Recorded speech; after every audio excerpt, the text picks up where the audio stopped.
ಕಲಬುರಗಿಯಲ್ಲಿ ವಲಸೆದ್ದು ಹೋಗಿರುವಂತ ಶಾಲೆಗಳ ಪರಿಸ್ಥಿತಿ ಬಗ್ಗೆ ತೋರಿಸ್ತಾ ಇದ್ವಿ. ಅದ್ರ ಬಗ್ಗೆ ಇನ್ನಷ್ಟು ಮಾಹಿತಿಯನ್ನ ಪಡ್ಕೊಳ್ತಾ ಹೋಗೋಣ. ನಮ್ಮ ಪ್ರತಿನಿಧಿ ಅರುಣ್ ಕುಮಾರ್ ನಮ್ಮ ಜೊತೆ ನೇರ ಸಂಪರ್ಕದಲ್ಲೇ ಇದ್ದಾರೆ. ಅರುಣ್, ಅದನ್ನ ನೋಡ್ತಾ ಇದ್ರೆ ಟಾಯ್ಲೆಟ್ ರೂಮ್ಗಿನ್ನೂ ಕೂಡ ಕಡೆಯಾಗಿದೆ. ಆ ರೀತಿಯ ವಲಸೆದ್ದು ಹೋಗಿರುವಂತ ಶಾಲೆ ಅದು. ಮನುಷ್ಯತ್ವ ಅನ್ನುವಂಥದ್ದೇ ಇಲ್ವಾ ಅಲ್ಲಿನ ಅಧಿಕಾರಿಗಳಿಗೆ, ಜನಪ್ರತಿನಿಧಿಗಳಿಗೆ? ಇನ್ನು ಎಷ್ಟು ದಿನ ಅಂತ ಪಾಪ ಕಿತ್ತೋದ್ ಪರಿಸ್ಥಿತಿಲಿ ಓದಬೇಕು ಅಂತ ಮಕ್ಕಳು?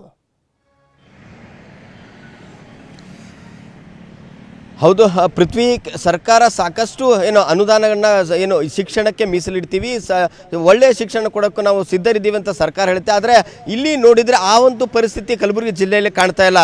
ಸಂಪೂರ್ಣವಾಗಿ ಶಿಥಿಲಗೊಂಡಂಥ ಶಾಲೆಗಳಲ್ಲಿ ಮಕ್ಕಳು ಕೂತ್ಕೊಂಡು ಪಾಠ ಕೇಳುವಂಥ ಪರಿಸ್ಥಿತಿ ನಿರ್ಮಾಣವಾಗಿರುವಂಥದ್ದು. ಕೈ ಮುಗಿದು ಶಾಲೆಗೆ ಬಾ ಅಂತ ಮಕ್ಕಳನ್ನು ವೇದವಾಕ್ಯದೊಂದಿಗೆ ಹೇಳ್ತಾರೆ. ಆದರೆ ಈ ಒಂದು ಶಾಲೆಗೆ ಬರೋ ಮಕ್ಕಳು ಎಲ್ಲರೂ ಕೂಡ ಮೂಗು ಮುಚ್ಚಿಕೊಂಡು ಶಾಲೆಗೆ ಬರುವಂಥ ಪರಿಸ್ಥಿತಿ ಇರುವಂಥದ್ದು. ಈ ಒಂದು ಶಾಲೆಯಲ್ಲಿ ಕಲಬುರಗಿ ಜಿಲ್ಲೆಯಲ್ಲಿ ಏನಂತಂದರೆ ಸಾಕಷ್ಟು ಸರ್ಕಾರಿ ಶಾಲೆಗಳು ಇದೇ ಒಂದು ಪರಿಸ್ಥಿತಿ ಇರುವಂಥದ್ದು. ನಾವು ಕಲಬುರಗಿ ಈಗ ಒಂದು MSK ಮಿಲ್ನಲ್ಲಿ ಇರುವಂಥ ಹಿರಿಯ ಪ್ರಾಥಮಿಕ ಶಾಲೆಯಲ್ಲಿದ್ದೀವಿ. ಈ ಒಂದು ಶಾಲೆ ಪರಿಸ್ಥಿತಿ ನೋಡಿದರೆ ಸಂಪೂರ್ಣವಾಗಿ ಶಿಥಿಲಗೊಂಡಿರುವಂಥದ್ದು, ಟಿನ್ ಶೆಡ್ಡಿನ ಕಿತ್ಕೊಂಡು ಬಿದ್ದಿರುವಂಥದ್ದು. ಈ ಒಂದು ಶಾಲೆಗೆ ಯಾವುದೇ ರೀತಿಯ ಕಾಂಪೌಂಡ್ ಇಲ್ಲದೆ ಇರುವಂಥದ್ದು ರೀತಿಯಲ್ಲಿ ಈ ಒಂದು ಶಾಲೆ ಇರುವಂಥದ್ದು. ಈ ಶಾಲೆಯಲ್ಲಿ ಅಂತ ಕಾಂಪೌಂಡ್ ಇಲ್ಲದೆ ಇರುವುದರಿಂದ ಹಂದಿಗಳಾಗಲಿ ಅನೈತಿಕ ಚಟುವಟಿಕೆಗಳ ತಾಣವಾಗಿ ಮಾರ್ಪಾಡಾಗಿರುವಂಥದ್ದು. ಈ ಶಾಲೆ ಸಾಕಷ್ಟು ಬಾರಿ ಇಲ್ಲಿನ ಶಿಕ್ಷಕರು ಮತ್ತು ಪೋಷಕರು ಸರ್ಕಾರಕ್ಕೆ ಮತ್ತು ಅಧಿಕಾರಿಗಳಿಗೆ ಗಮನ ಸೆಳೆದರೂ ಕೂಡ ಅವರಿಗೆ ಮನವಿ ಮಾಡಿಕೊಂಡ್ರು ಕೂಡ ಇಲ್ಲಿವರೆಗೆ ಯಾವುದೇ ರೀತಿಯ ಕ್ರಮನ ಕೈಗೊಂಡಿಲ್ಲ.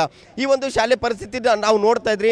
ಇದು ಒಂದು ಟೀನ್ ಶೆಡ್ ಯಾವುದೇ ಪೇಂಟ್ ಇಲ್ಲದೆ ಇರುವಂಥದ್ದು. ಇಡೀ ಒಂದು ಶಾಲೆ ಗ್ರೌಂಡ್ನಲ್ಲಿ ಕೆಸರಿನಲ್ಲಿ ಮುಚ್ಚೋಗಿರುವಂಥದ್ದು. ಇಷ್ಟೆಲ್ಲದರಲ್ಲಿ ಕೂಡ ಮಕ್ಕಳು ಏನಂತಂದರೆ ಪ್ರತಿನಿತ್ಯ ಶಾಲೆಗೆ ಬರ್ತಾರೆ. ಸುಮಾರು 70 ವರ್ಷಗಳಕ್ಕಿಂತಲೂ ಹೆಚ್ಚು ಹಳೆಯದಾದ ಒಂದು ಶಾಲೆ. ಈ ಒಂದು ಶಾಲೆಗೆ ಏನಂತ ಈ ಹಿಂದೆ ಪ್ರವೇಶ ಪಡೆಯಲು ಕೂಡ ಪೋಷಕರು ಸಾಲಾಗಿ ನಿಂತ್ಕೊತಾ ಇದ್ರು. ಆದರೆ ಇಂತಹ ಒಂದು ಇತಿಹಾಸ ಹೊಂದಿರುವಂಥ ಶಾಲೆ ಈಗ ಪರಿಸ್ಥಿತಿಯನ್ನು ನೋಡಿದರೆ ಈ ಒಂದು ಮಕ್ಕಳು ಈ ಒಂದು ಶಾಲೆಗೆ ಬರೋಕ್ಕೂ ಕೂಡ ಹೆದರುವಂಥ ಪರಿಸ್ಥಿತಿ ಇದೆ. ಕಲಬುರಗಿ ಜಿಲ್ಲೆಯಲ್ಲಿ ಏನಂತಂದರೆ ಸಂಪೂರ್ಣವಾಗಿ ಶಿಥಿಲಗೊಂಡಿರುವಂಥದ್ದು 1777 ಮತ್ತು ಶಿಥಿಲಗೊಂಡಿರುವಂಥ ಕೋಣೆಗಳು 1713. ಇಂತಹ ಒಂದು ಶಾಲೆ ಪರಿಸ್ಥಿತಿ ಈಗ ನೋಡಬಹುದು.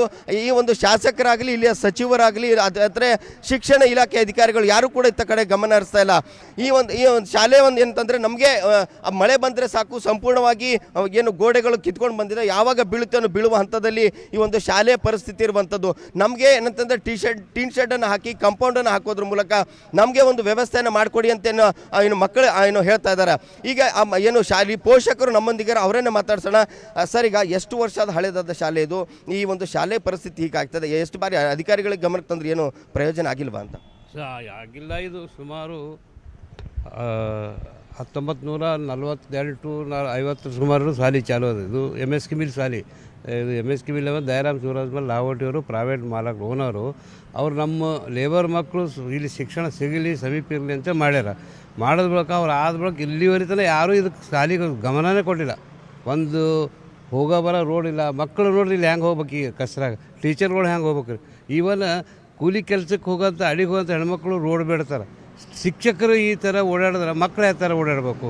ಸರ್ಕಾರ ಬಿಲ್ಕುಲ್ ಈ ಶಾಲೆ ಕಡೆಗೆ ಒಂದು ಮಿನಿಟ್ನೂ ಲಕ್ಷ ಖ್ಯಾಲೆ ಮಾಡಿಲ್ಲ.